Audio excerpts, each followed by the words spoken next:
19 फरवरी 2014 का दिन उड़िया अस्मिता के लिए एक बहुत बड़ा दिन था। इसी दिन हजारों साल पुराना उड़िया भाषा को भारत सरकार ने शास्त्रीय भाषा का मान्यता दी।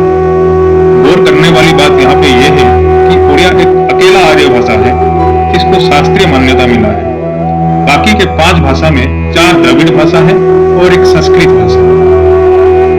तो ऐसे एक सांस्कृतिक भाषा की जरूर से वर्षों पुरानी धरोहर रही होगी।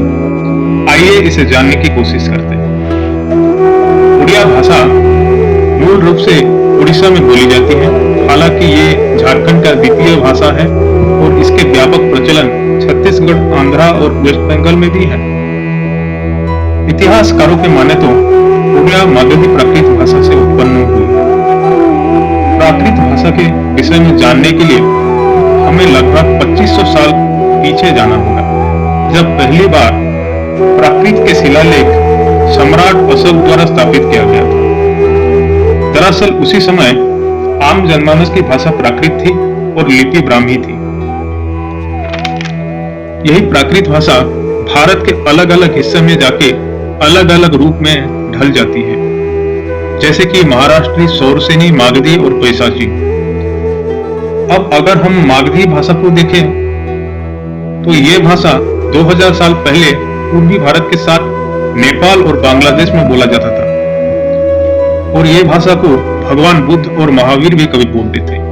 साथ ही ये मौर्य साम्राज्य का मुख्य भाषा था।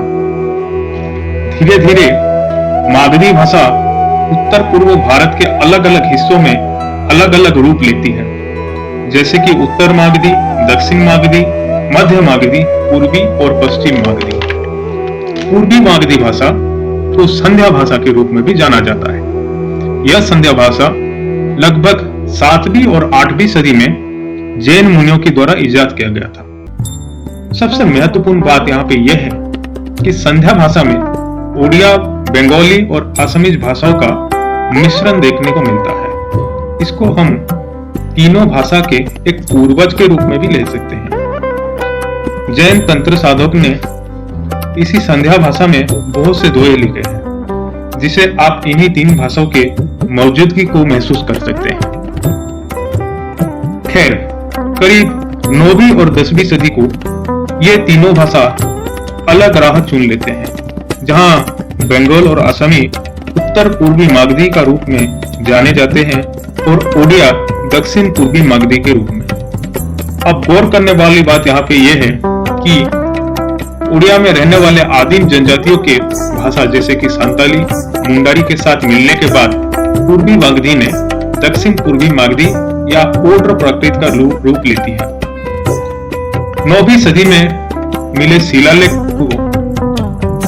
से हमें ये पता चलता है। दक्षिण पूर्वी मागधी के वजह से उड़िया भाषा में एक मिठास का एहसास होता है। जितना मधुर उड़िया भाषा है, उतना सुंदर उड़िया का लिपि भी है। उड़िया लिपि का विकास ब्राह्मी लिपि से हुई है। वही ब्राह्मी लिपि जिसको अशोक के शिलालेख में पाया गया है। यह ब्राह्मी लिपि बाद में जाके सिद्धम लिपि का रूप लेती है, जिसको असमी, बंगाली और उड़िया को लिखने के लिए इस्तेमाल किया गया। इसी दौरान उड़ीसा में भाषा को लिखने के लिए ताड़ के पत्ते का इस्तेमाल किया गया, ठीक वैसे ही जैसे दक्षिण भारतीय भाषा तेलुगु, तमिल और कन्नड़ा को लिखने के लिए किया गया था।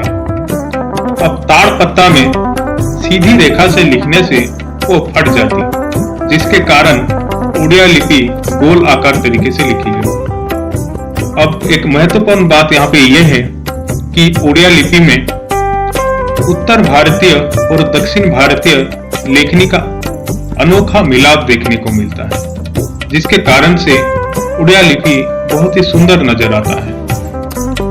उड़िया भाषा की इस 2000 साल की यात्रा में अनेकों उतार चढ़ाव आए। अंग्रेजों की शासन काल में उड़िया की अस्मिता लगभग मिट चुकी थी, लेकिन चंद बहादुर उड़िया लोगों की मेहनत की बदौलत उड़ीसा एक स्वतंत्र राज्य का मान्यता हासिल करती है 1936 अप्रैल 1 को। उड़िया भाषा की अस्मिता को लेकर आज भी लड़ाई जारी है। जहां पेरेंट्स अपने बच्चों को उड़िया की जगह अंग्रेजी बोलने के लिए प्रोत्साहित करते हैं और उड़िया बोलने को लेकर कई इंग्लिश मीडियम स्कूल में तो पनिशमेंट तक का प्रावधान है। 21वीं सदी भारत का है। अब समय आ गया कि हम सब भारतीय गुलामी मानसिकता से आजाद होके अपने पहचान को लेकर गर्व करें, तभी उड़िया जैसी आंचलिक भाषा विश्व भर में प्रसिद्ध होगा।